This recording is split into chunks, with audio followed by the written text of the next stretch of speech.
Mehndi blouse वाली गरीब बहू। मधु, तुम बहुत खूबसूरत मेहंदी लगाती हो। तुम्हारी मेहंदी देखकर कोई कह ही नहीं सकता कि तुम बिना सीखे इतनी सुंदर मेहंदी लगाती हो। अपनी शादी की मेहंदी भी मैं तुमसे ही लगवाऊंगी। शादी की बात पर मधु की आंखें डबडबा जाती है। मधु के हाथों ने अब तक न जाने कितने ही हाथों पर मेहंदी लगाई थी, मगर गरीबी और सांवले रंग के कारण हर बार घर आए रिश्ते मधु को ठुकरा कर चले जाते थे। मगर कहते हैं ना कि ऊपर वाला हर इंसान में एक कमी के साथ एक खूबी भी देता है। मधु बहुत ही सुंदर मेहंदी लगाती थी, जिससे गांव की औरतें हर तीज त्योहार पर उससे ही मेहंदी लगाने आती थी। कुछ ही दिनों में मधु की शादी अखिलेश के साथ हो जाती है। आओ नई बहू, हमारे इस छोटे से घर में तुम्हारा स्वागत है। आज से इसे अपना ही घर समझो। मधु गृह प्रवेश करके अंदर आती है, तभी उसकी ननद गुंजन मधु के हाथों में रची मेहंदी देखकर कहती है, अरे वाह भाभी, आपके हाथों की मेहंदी के डिजाइन कितने सुंदर हैं और मेहंदी भी कितनी गाढ़ी रची है। आपने अपनी मेहंदी कौन से पार्लर से लगवाई? ननन जी, ये मेहंदी मैंने खुद से लगाई है। मुझे मेहंदी लगाने का बहुत ज्यादा शौक है। ये तो बड़ी अच्छी बात है मधु बहू, और बहू बेटियों के हाथों में ये सब हुनर तो होना ही चाहिए। जा बहू, तू जाकर आराम कर ले, थक गई होगी। फिर मधु अपने पति अखिलेश के साथ कमरे में आ जाती है। कमरे की हालत बहुत ही कच्ची और टूटी फूटी हुई थी और जमीन पर बस एक फटी हुई चटाई बिछी थी। मधु, तुम्हारे आने से पहले मैं इस कमरे में अकेला सोता था। मधु, तुम्हें तो पता ही है कि मैं रिक्शा चलाता हूँ और उसी से घर की रोजी रोटी चलाता हूँ। अजी आप चिंता मत कीजिए, मैं समझ सकती हूँ। जब घर में कमाने वाला एक हो तो गृहस्थी चलाना कितना कठिन होता है, मगर भगवान का शुक्र है हमारे सर पर छत तो है। भले ही मधु का रंग सांवला था, मगर उसके स्वभाव ने अखिलेश का दिल जीत लिया था। बहुत ही जल्द मधु अपने गरीब ससुराल में ढल गई। फिर एक दिन जब मधु बाजार से सब्जियां लेकर लौट रही थी, तभी वो मेहंदी के ढेरों पौधे देखकर रुक गई। अरे वाह, कितने सारे मेहंदी के पौधे हैं, इन्हें तोड़कर घर ले जाती हूँ। मधु मेहंदी के पत्ते तोड़कर मेहंदी के पौधे की एक मोटी सी कलम तोड़कर घर लाकर घर के आंगन की मिट्टी में बो देती है। गुजरते वक्त के साथ अब मानसून का महीना शुरू हो जाता है और उस दिन की बरसात कहर बनकर उस गरीब बहू के घर पर आ गिरती है। जब गरीब बहू के कमरे की छत कच्ची और कमजोर होने के कारण ढह जाती है, जिसके बाद मधु, उसका पति अखिलेश और उसकी सास और ननद भी एक ही कमरे में गुजारा करने पर मजबूर हो जाते हैं। सुनो जी, राशन खत्म हो गया है, थोड़े पैसे दे दो। मधु, अभी मेरे पास एक भी रुपया नहीं है। अभी मैं काम पर जा रहा हूँ, शाम तक राशन लेकर आता हूँ। ये बोलकर अखिलेश रिक्शा लेकर निकल जाता है। जहाँ पूरा चौक बाजार बारिश के पानी से भरा होता है, जैसे तैसे एक सवारी उसके रिक्शे पर बैठता है। तभी उसका रिक्शा खड्डे में फंस जाता है और रिक्शे का टायर फट जाता है। हताश होकर वो जैसे तैसे रिक्शा को खींचकर घर लाता है। अजी ये क्या हो गया? मधु, बड़ी मुश्किल से एक सवारी बैठी थी और ये हो गया। समझ में नहीं आ रहा क्या करूँ। मेरे पास एक रुपया नहीं है कि रिक्शा ठीक करवाऊं। अजी आप चिंता मत करो, भगवान किसी न किसी को हमारी मदद के लिए जरूर भेजेगा। इतने में गांव की सबसे अमीर माया वहां आती है। अरे मधु बहू, आज शाम को मेरी बेटी किंजल की मेहंदी है, तो आ जाना। जी ठीक है काकी। शाम को मधु अपनी सास ननद के साथ मेहंदी में आती है। कुछ देर बाद, मम्मी इतनी देर हो गई, ये मेहंदी वाली कहाँ रह गई? अभी तक आई क्यों नहीं? अरे किंजल, उसने इन मौके पर आने से मना कर दिया। माया आंटी आप चिंता मत कीजिए, मुझे मेहंदी लगानी आती है। किंजल को मैं मेहंदी लगा दूंगी। किंजल जल्दी से हाथ आगे बढ़ा देती है और मधु उसे बहुत ही सुंदर मेहंदी लगाती है, जिससे सभी मधु की जमकर तारीफ करते हैं। और माया खुश होकर मधु को 500 रुपए दे देती है, जिसमें से मधु आधे पैसे से घर के लिए राशन खरीद कर बाकी के पैसे अखिलेश को रिक्शा ठीक करवाने के लिए दे देती है। अगले दिन से अखिलेश रिक्शा चलाने लगता है। सुनो भैया, जल्दी से प्लाजा बैंक्वेट ले चलो। जी मैडम जी। पल्लवी जैसे ही रिक्शे पर बैठती है तो टाइट होने के कारण उसकी ड्रेस बैक साइड से फट जाती है। ओह नो, ये अभी ही होना था। Shit shit shit. क्या हुआ मैडम जी, आप इतने परेशान क्यों हैं? भैया, मेरी ड्रेस फट गई है, क्या करूं? मैडम जी, यहाँ पास में ही मेरा घर है, आप वहाँ चलिए, शायद वहाँ मेरी पत्नी आपकी कोई मदद कर दे। थोड़ी देर में अखिलेश पल्लवी को अपने घर लाकर मधु को सारी परेशानी बताकर वहाँ से चला जाता है। देखो ना, मेरी ड्रेस फट गई है और मुझे इमीडिएटली अपनी फ्रेंड के एंगेजमेंट फंक्शन में पहुँचना है। तुम कुछ कर सकती हो? मैडम जी, मुझे 10 मिनट दीजिए। ये बोलकर मधु पल्लवी के ड्रेस के फटे हुए हिस्से को काट देती है। ये तुमने क्या किया? तुमने तो मेरी ड्रेस को और भी ज्यादा बर्बाद कर दी। अब ये बैकलेस ड्रेस मैं फंक्शन में पहनकर कैसे जाऊंगी? मैडम जी, आप मुझ पर यकीन रखिए और घूम जाइए। पल्लवी मधु की तरफ पीठ करके बैठ जाती है। इसके बाद मधु उसकी बैकलेस ड्रेस बहुत ही खूबसूरत मेहंदी ब्लाउज डिजाइन बना देती है। गरीब बहू का बनाया हुआ मेहंदी का ब्लाउज डिजाइन पल्लवी को बहुत ही ज्यादा पसंद आता है। Oh wow, it's fabulous. तुमने तो मेरी बैकलेस ड्रेस को इस मेहंदी ब्लाउज डिजाइन से पूरी तरह कवर कर दिया। I love this, thank you so much. ये बोलकर पल्लवी अपने पर्स से 5,000 रुपए निकाल कर उस गरीब बहू को देकर चली जाती है। वहीं पल्लवी जब मीता की मेहंदी फंक्शन में पहुंचती है तो सभी लड़कियां उसकी मेहंदी ब्लाउज डिजाइन को देखती रह जाती है। Oh wow Pallavi, you are looking so gorgeous.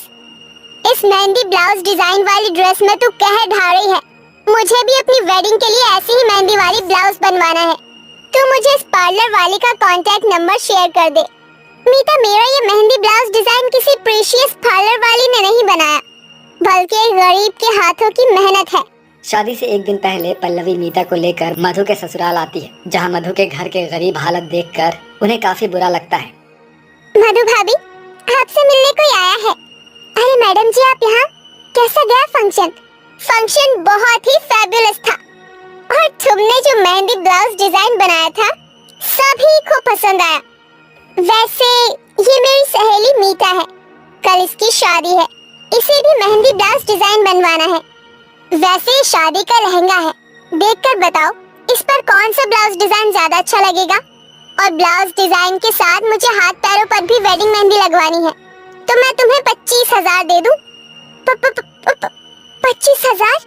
अच्छा, तो फिर 30,000 ले लेना। इतनी बड़ी रकम सुनकर मधु अपनी गरीब सास ननद को देखने लगती है। फिर मधु जल्दी से मेहंदी पीस कर उसे कई सारे कोन तैयार कर लेती है। मैडम जी, आपका शादी का लहंगा बहुत हैवी है और आपका ब्लाउज फ्रंट से बैक नेक और पीछे से बैकलेस है। इस पर नेकलेस मेहंदी ब्लाउज डिजाइन सबसे खूबसूरत लगेगा। ओ, वही बना दो, बस मैं शादी में अच्छी लगूं। इसके बाद मधु बड़ी ही बारीकी के साथ मीता को बहुत ही खूबसूरत मेहंदी ब्लाउज डिजाइन बना कर देती है, जो कि देखने में वाकई बहुत ही खूबसूरत था। मीता और पल्लवी के बाद धीरे धीरे बहुत सी लड़कियां उस गरीब बहू के घर खास एक खूबसूरत मेहंदी ब्लाउज डिजाइन लगवाने के लिए आती है, जिससे मधु को अच्छी खासी कमाई होने लगती है, जिससे वो सबसे पहले अपने ससुराल वालों के रहने के लिए एक पक्का घर बनवाती है। ये मधु के हाथों का हुनर और उसकी कड़ी मेहनत का फल था, जो उसने अपने हाथों के हुनर का इस्तेमाल करके आज अपने गरीब हालातों को पूरी तरह से बदल दिया था। अरे बहन, और तुझे क्या बताऊं, मेरी जिंदगी तो इन 5 बहुओं ने खराब करके रख दी है। देख, सारा काम ऐसे ही पड़ा है और महारानी अभी तक अपने कमरों में आराम कर रही हैं। अरे तमन्ना बहन, ऐसा क्यों कहती है? देख, जरा समय तो देख, दोपहर के 3 बज रहे हैं और जब मैं आई थी बेचारी 5 काम करने के बाद अपने कमरे में आराम करने गई थी। अब दिन में थोड़ा तो आराम करना बनता ही है।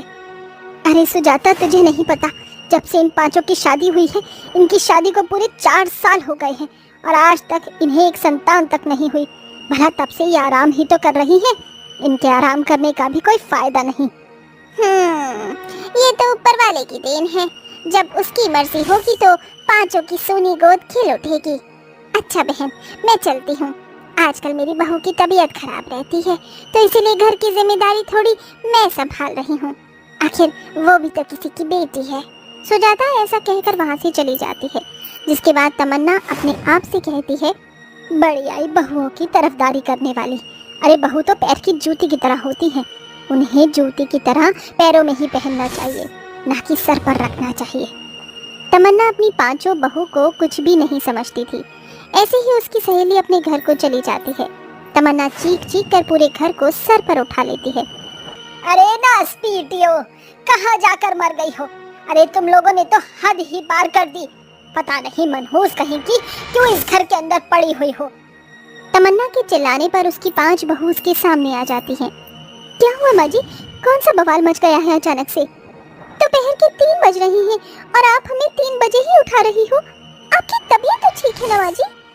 इनकी तबीयत का पता नहीं, लेकिन मेरी और काजल की तबीयत बहुत ज्यादा खराब है। हाँ माँ जी, बताइए, क्या हम थोड़ी देर आराम भी नहीं कर सकते? अरे देखो तो सही, किस तरह जान खाने की तरह मेरे ऊपर चढ़ती हुई आ रही हो तुम 5 की 5। अरे मैं तुम्हारी सास हूँ, कि तुम पांचों मेरी सास हो। माँ जी, आप ही हमारी सास हो, तो हुक्म किसका चलेगा? माँ जी, आपका ही चलेगा। कान खोल कर सुन लो तुम पांचों की पांचों। अगर तुम पांचों की पांचों काम में जरा भी ढील करोगी तो मैं तुम्हें तुम्हारे घर भेज दूंगी। फिर पड़ी रहना अपने मायके में। जाओ यहाँ से और काम करो घर के सारे। अपनी सास का हुक्म सुनकर उन पांचों को घर के काम करने पड़ते हैं, जबकि शाम भी नहीं हुई होती। ऐसे ही तमन्ना अपनी 5 बहुओं के ऊपर बहुत अत्याचार करती, ऊपर से उन्हें बांझ कहकर उन्हें बहुत ज्यादा जलील करती।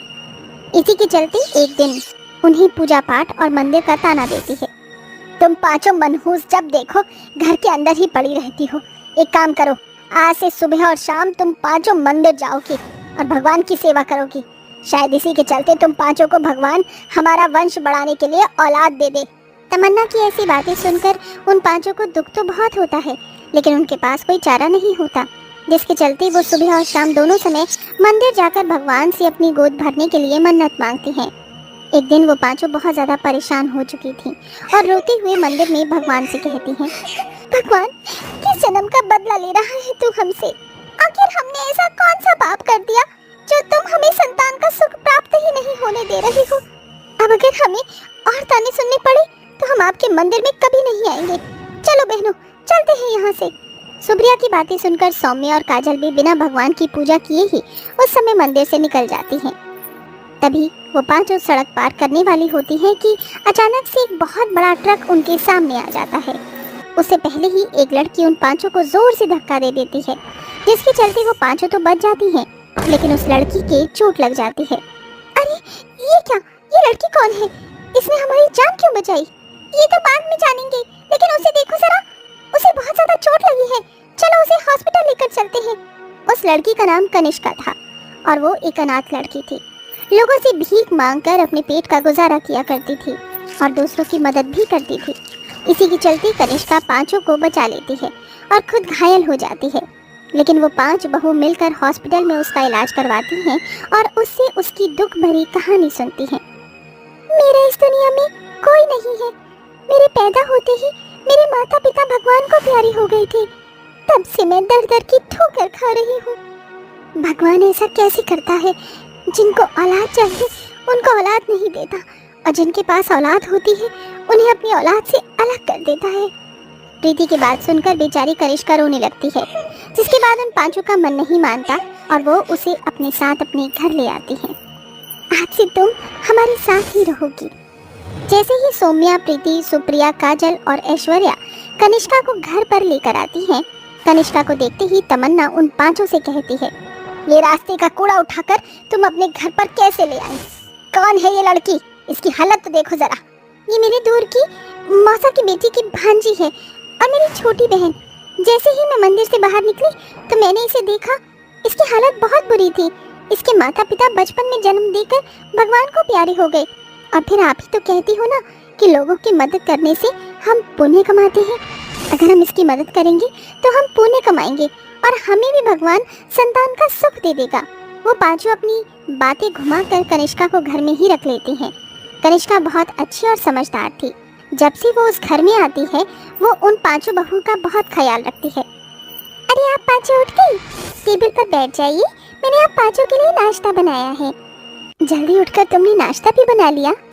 वो पांचों बहुत हैरान रह जाती हैं, क्योंकि नाश्ते के साथ साथ कनिष्का घर की साफ सफाई भी बहुत अच्छे से कर चुकी थी। मैं भी तो आपकी बेटी की तरह ही हूँ, इसीलिए मेरा फर्ज बनता है कि मैं आपका ख्याल रखूंगी। वैसे भी तो आप सारा दिन काम करती हो, अगर मैं थोड़ा काम भी कर लूंगी तो क्या चला जाएगा। कनिष्का ऐसा कहकर उन्हें नाश्ता परोसती है, जिसके बाद वो स्वादिष्ट नाश्ता करके बहुत खुश होती हैं। एक तरफ वो घर की जिम्मेदारियों को संभाल लेती है तो दूसरी तरफ जब भी किसी की तबीयत खराब होती तो कनिष्का उसका अच्छे से ख्याल रखती, जैसे कोई बेटी अपनी माँ का ख्याल रखती है।